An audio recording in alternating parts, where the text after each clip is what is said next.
where did it all begin? Until today, we have always linked the origins of civilization, religion, and society to agriculture, the transition to settled life, and the invention of writing. However, a discovery unearthed in the dusty soils of Schanlurfa in 1994 completely shattered the entire chronology in our history books. Structures built 7,000 years before the Great Pyramids of Egypt and 6,000 years before Stonehenge in England. This is Göbeklitepe. In an era when the wheel had not yet been invented, pottery was unknown, and humans lived only as hunter-gatherers. How were stones weighing dozens of tons brought here? Was this a temple, or humanity's first great meeting point? Today, we are diving into the depths of one of history's greatest mysteries, 0 point in time. Actually, Göbeklitepe was first noticed during a surface survey by Istanbul and Chicago universities in 1963.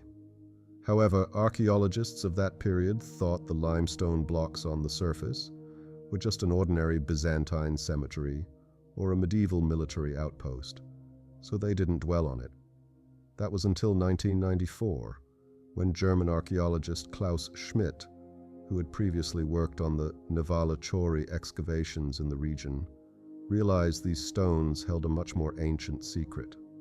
When Schmidt heard the story of a farmer whose plow got caught on a stone in the field, he came here, and upon seeing the form of the stones on the surface said, "If I don't do something immediately, this place will be lost forever."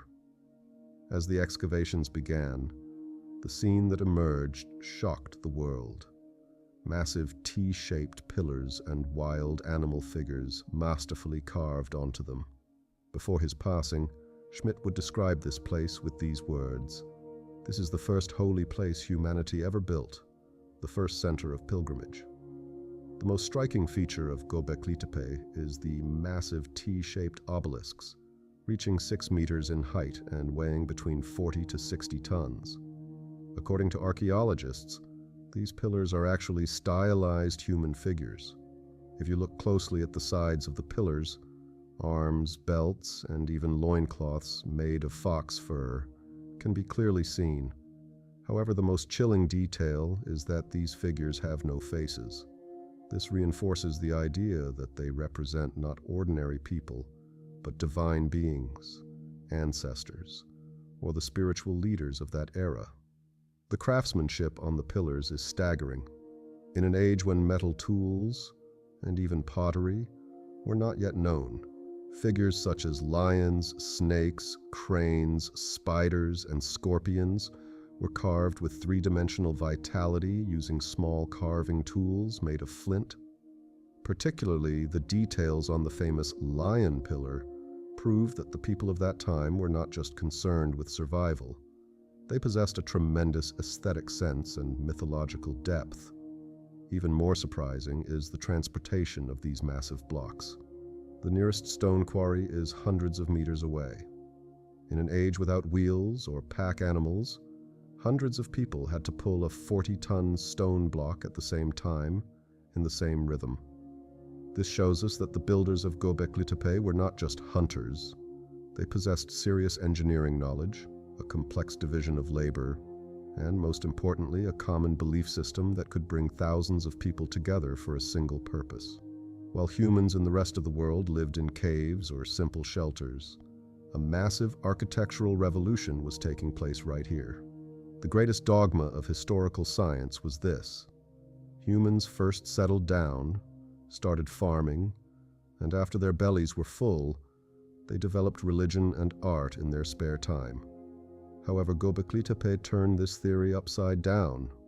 Tens of thousands of animal bones found in the excavations show that those who built this place were still people who hunted wild animals. In other words, this was not a settlement, but a ritual and gathering center. People didn't live here. They only came together for ceremonies at specific times. However, feeding such a large crowd became impossible with wild resources alone at some point. This very necessity led to the domestication of wild wheat, the beginning of agriculture. Genetic research proves that the ancestor of modern wheat consumed today was first domesticated on the slopes of Karakada, very close to Göbeklitepe. So contrary to popular belief, agriculture did not create settled life. Rather, the desire to build a common faith and great temples gave birth to agriculture and settled life. Another lesser-known but eerie detail about Göbeklitepe is the skull cult.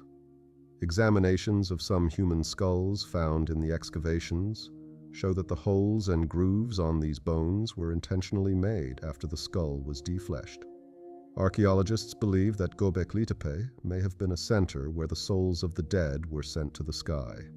Perhaps these obelisks served as gates between the world of the living and the world of the dead.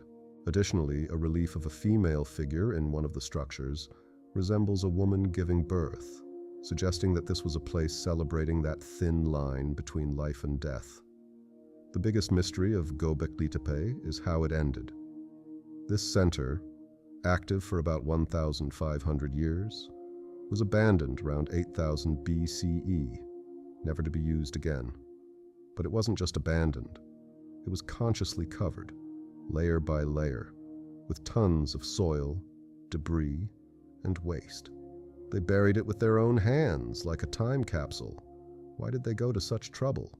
To protect the sacred heritage of their ancestors from an invasion? Or because they no longer wanted their old gods? Perhaps a new belief system condemned these massive structures to the darkness of the earth to make the old one forgotten.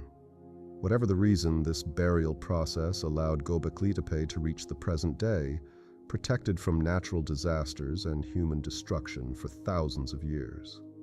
Today, Göbeklitepe stands before us as a giant puzzle, with more than 90% of it still underground.